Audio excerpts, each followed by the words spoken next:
नमस्कार दोस्तों, कैसे हैं आप सब। Welcome to my channel. दोस्तों, आज हम जिस टॉपिक पर बात करेंगे वो है डैंड्रफ यानी कि रूसी। डैंड्रफ एक आम बीमारी है और एक बहुत ही नॉर्मल बीमारी है जो सर्दियों में खास तौर पर बढ़ जाती है, परंतु कोई भी प्रॉब्लम छोटी या बड़ी नहीं होती। छोटी प्रॉब्लम भी आगे चलकर बड़ी बन जाती है अगर ठीक ढंग से उसका रख रखाव ना किया जाए तो आज हम बात करेंगे कि डैंड्रफ कितने प्रकार की होती है, क्या कारण है डैंड्रफ होने के और कौन कौन से घरेलू उपायों के द्वारा आप डैंड्रफ से निजात पा सकते हैं।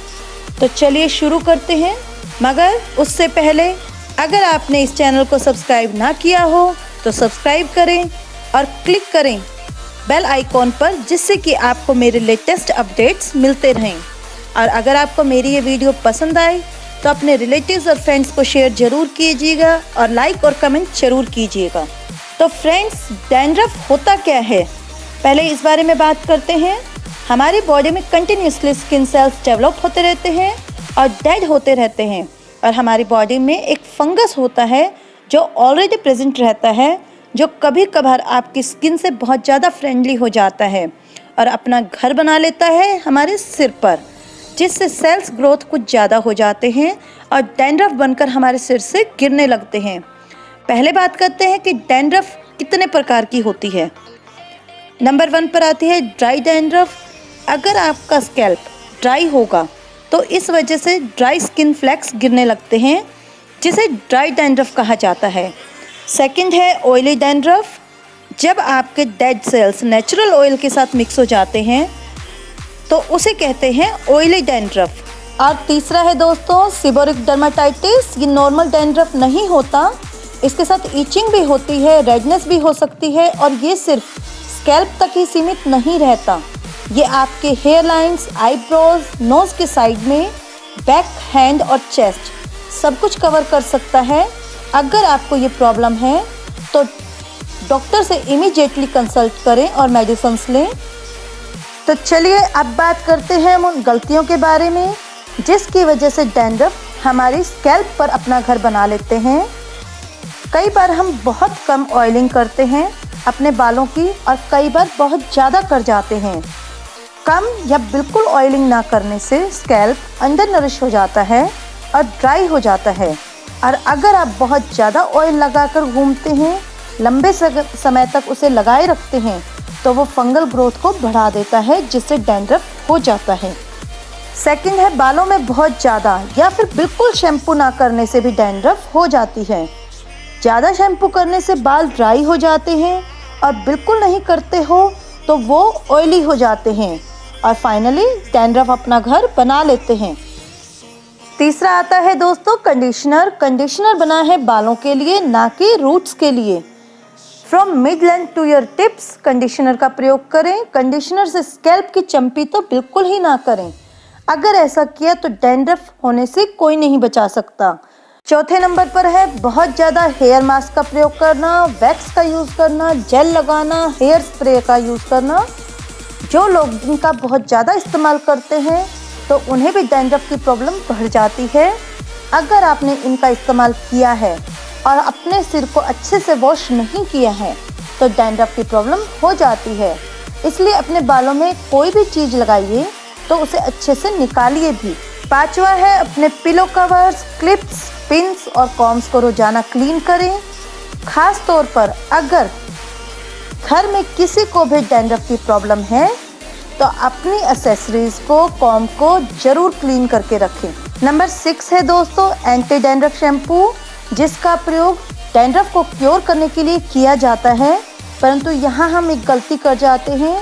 इसका प्रयोग ज़्यादा नहीं करना चाहिए।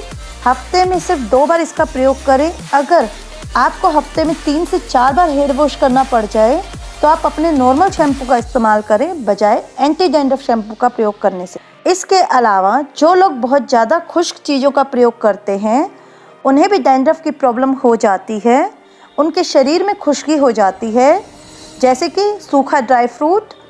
कभी भी ज़रूरत से ज़्यादा सूखा ड्राई फ्रूट का सेवन नहीं करना चाहिए, वो शरीर में खुश्की प्रदान कर देता है और इसकी वजह से हमारी स्कैल्प भी ड्राई हो जाती है। तो चलिए दोस्तों, अब हम बात करेंगे उन नुस्खों की जिसके द्वारा आप अपने इस डैंड्रफ की प्रॉब्लम से छुटकारा पा सकते हैं। तो पहला उपाय है हमारा, हम लेंगे कपूर।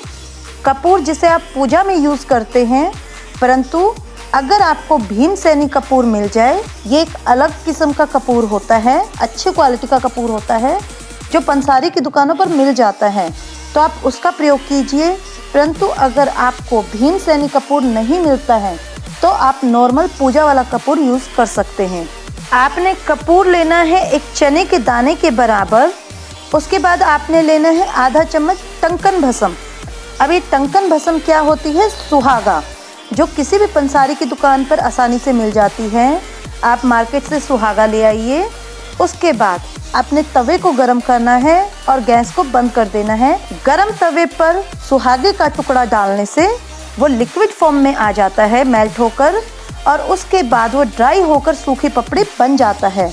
तो वो बन जाता है सुहागे की खीर, जिसे हमें आधा चम्मच लेना है, जिसे टंकन भस्म कहा जाता है। अगर आपसे ये बनाना पॉसिबल नहीं है तो आप बनी बनाई टंकन भस्म भी मार्केट से ला सकते हैं। तीसरी चीज़ है नारियल का तेल, 1 चम्मच लेना है। फिर हमें लेना है नींबू का रस 2 चम्मच और दही लेना है 3 चम्मच। मैं दोबारा बताती हूँ आपको।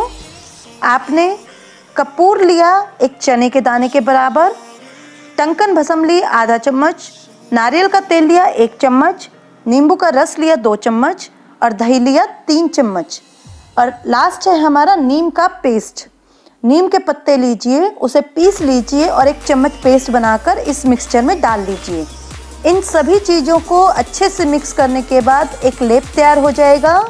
इस लेप को अपने सारे सिर में, बालों में, जड़ों में अच्छे से लगा लीजिए और अपने बालों को बांध लीजिए। 30 से 40 मिनट बहुत है इस लेप के लिए। उसके बाद अपने सिर को शैम्पू से धो लीजिए। हफ्ते में 2 बार लगाएं। धीरे धीरे आपका सारा डैंड्रफ ख़त्म हो जाएगा। जिनके बाल ज़्यादा झड़ते हैं, ये उनके लिए भी बहुत फ़ायदेमंद है। जिनको डैंड्रफ नहीं है, अगर वो भी कभी कभार इस उपाय का प्रयोग करेंगे तो उनके बाल झड़ने बंद हो जाएंगे। किसी भी आयुर्वेदिक शैम्पू का प्रयोग कर सकते हैं आप। इसके अलावा आप आंवला, शिकाकाई और रीठा का शैम्पू बनाकर प्रयोग करें, वो भी डैंड्रफ के लिए बहुत अच्छा होता है। 3 से 4 वॉश में ही आपको फ़र्क महसूस होगा, परंतु लगातार इसे 2 से 3 महीने तक कंटिन्यू रखिए, आपका डैंड्रफ बिल्कुल ख़त्म हो जाएगा। इसके अलावा सेकंड उपाय है हमारा, आप 1 कटोरी दही लीजिए और उसमें आधा कटोरी सेब का सिरका मिलाइए। एक पेस्ट बना लीजिए, लेप बना लीजिए और इसे अच्छे से बालों में लगा लीजिए, सिर के जड़ों में लगा लीजिए और इसे 20 से 25 मिनट लगे रहने दीजिए। उसके बाद किसी भी शैम्पू से सिर धो लीजिए। हफ्ते में 2 बार कीजिए, आपको डैंड्रफ से छुटकारा मिल जाएगा। तीसरा प्रयोग है हमारा, 1 कटोरी दही लीजिए, 1 चम्मच बेकिंग सोडा मिला लीजिए, इसे अच्छे से पेस्ट बनाइए और बालों में लगा लीजिए। 20 से 25 मिनट लगे रहने दीजिए और हेयर वॉश कर लीजिए। ये भी एक अच्छा उपाय है, कारगर उपाय है ये भी। इसके अलावा आप मेथी दाने का प्रयोग कर सकते हैं। मेथी दाने को पानी में उबाल लीजिए, 1 चम्मच मेथी दाने को, और उसके पानी से आप अपने बालों को धोएं। ये एक अच्छा विकल्प है डैंड्रफ दूर करने का। इससे डैंड्रफ दूर होती है और बालों की ग्रोथ होती है। नीम और तुलसी का पानी। नीम और तुलसी की कुछ पत्तियों को पानी में डालकर अच्छी तरह उबाल लें। जब बर्तन का पानी आधा रह जाए तो इसे छानकर ठंडा होने के लिए रख दें। इस पानी से बालों को धोएं। कुछ बार के इस्तेमाल से ही रूसी की समस्या जड़ से दूर हो जाती है और बालों में शाइनिंग आती है।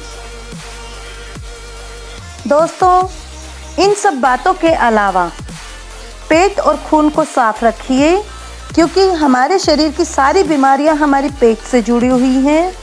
आंवले का नियमित प्रयोग कीजिए। उसका सेवन किसी भी रूप में कीजिए, चाहे कच्चे रूप में हो, चाहे मुरब्बे के रूप में, चाहे आप कैंडी खाइए, परंतु आंवले का नियमित प्रयोग कीजिए। आंवला आपके शरीर को बहुत सारी बीमारियों से बचाता है, इसलिए आंवले का सेवन किसी न किसी रूप में ज़रूर करें। ऐसी चीज़ों का सेवन ना करें जो शरीर में खुश्की को बढ़ाते हैं। खुश्क चीज़ें, सूखी और बहुत ठंडी चीज़ों के सेवन से बचें। तो दोस्तों, ये तो थे कुछ कारण डैंड्रफ के होने के और उपाय उससे बचने के। उम्मीद है आप लोगों को मेरी ये वीडियो पसंद आई होगी। हम फिर मिलेंगे एक नई वीडियो में एक नए टॉपिक के साथ। तब तक के लिए मस्त रहें, स्वस्थ रहें, खुश रहें। नमस्कार।